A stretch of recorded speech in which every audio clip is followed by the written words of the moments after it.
Hey everyone, welcome back. I just spent the last couple minutes getting my makeup done by one of Penn's most renowned makeup artists. A lot of you are going to be surprised to find out that the beauty industry was valued at $532 billion in the United States in 2017.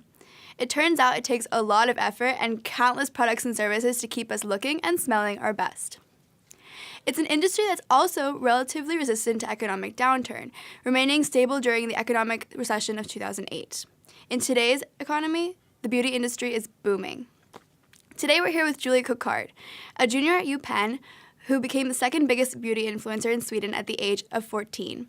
Since then, she has gone on to host her own TV show and to work for MAC full-time. Julia, thank you so much for joining us today. Thank you for having me. Can you tell us a little bit about how you discovered and began doing makeup? I think for me it was really interesting because I was never a girly girl. I was never into all the stuff that girls my age were into. But I was always huge in painting and drawing. I spent a lot of time just being creative when I was younger. Both my parents are musicians. I grew up in a very creative household. And I think makeup just kind of became a natural extension from that. I was just kind of fascinated by the idea of painting, but painting on a face rather than painting on paper. And I think makeup from a very early age for me was never about like looking pretty or about making yourself look like a different person. It was always just kind of a way for me to play with colors and play with textures and do it on a canvas that was living. And I thought that was really fascinating at a very young age, I think. Wow, how did your blog gain momentum? So I actually just started doing my own makeup and was going home from school, just putting on my makeup, washing it off, doing it again all the time, just practicing and becoming better. And eventually I was like, I want to just have a platform where I can upload photos for my own sake because I want to be able to keep the photos and go back and look at them. So I never really intended for the blog to become a thing. And I honestly don't really know how it works, like how it spreads. But I started uploading these photos. I was uploading a couple of YouTube videos, but this was pre like social media time. This was in 2010, like 2008, 2010. So Instagram, Twitter, all of that wasn't really a thing, but I uploaded a couple of YouTube videos, and one of them was just like literally me peeling off a face mask, and I look horrible. It got like 400,000 views, and it was like a really weird thing to me. I don't really know how that happened, but I think it got a lot of followers. Everyone watched that, which is not the best, but it's fun. So I think from there, I just got a lot of followers who came to my blog, but this was also kind of during the era of blogging. Everyone was reading blogs, and everyone was super into the blogging space. And I think through a lot of just Google searches and a lot of references from other people in the beauty industry, I just started gaining traction. But yeah, that wasn't really my original plan. So how did MAC discover you, and what did you do for them? So I was a super loyal customer to my regional MAC counter, which is one of my favorite makeup brands, super colorful and super inclusive. I was just there shopping, talking to the staff, and one of the ladies who worked there approached me about potentially applying for a job. And they knew kind of who I was. They knew a little bit about my platform, about the blog, and what I was doing, even though I was 16 and had absolutely no professional training within the makeup industry. But yeah, I was asked to come back for an interview.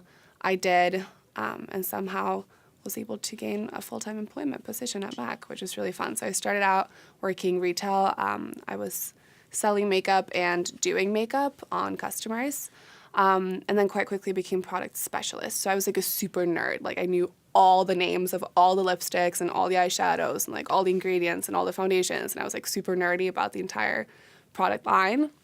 So I think from there it was kind of natural that I became the product specialist for my counter. So I was in charge with just like educating all of the other staff members on the newest launches, on how to use different products that they maybe weren't as used to using, and how to tell which products were the right fit for which customers and stuff like that. So I did that for a couple of years, and then I went on to become trainer. So I was trainer for Southern Sweden and Copenhagen region, and essentially mean that I was just traveling to different counters and training the MAC staff to essentially keep being creative and thinking of new ways to use products and new ways to wear makeup and apply makeup, and also all in all just give better customer service.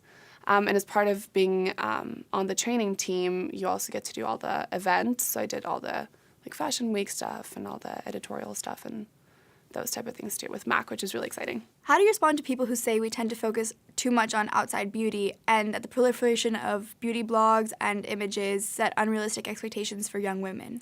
I think this is a really interesting question because for me personally, the beauty community, especially with social media, was never about looking pretty. It was always just about kind of finding a way for creative output. And I think that's a lot what we're seeing now in just social media in general, especially Instagram. You see so many beauty accounts who show the way they apply their makeup starting from scratch, and they're very comfortable putting their faces out there without any makeup at all.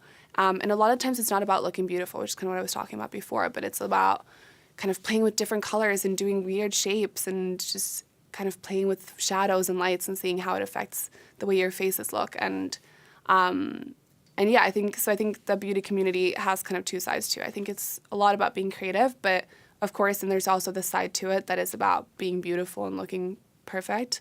I think with social media in general, you're going to have that within any section. You're not going to have that exclusive to the beauty community. You're going to have that within the fashion industry. You're going to have that within the lifestyle influencers and health influencers. I think in general, social media is just a way for people to kind of put their best face forward, and I think the beauty community is a part of that. But I think there's also this whole other section to the beauty community that is much more about being your individual self and, you know, kind of letting you express yourself using makeup as a way to do that. That's amazing. So what do you see as the hottest trends right now in the beauty business? I actually think it's really interesting talking about social media and the role of social media and trends, because I think the number one trend right now is kind of like anti-beauty. I think especially within fashion, you're seeing a lot of really stripped back looks.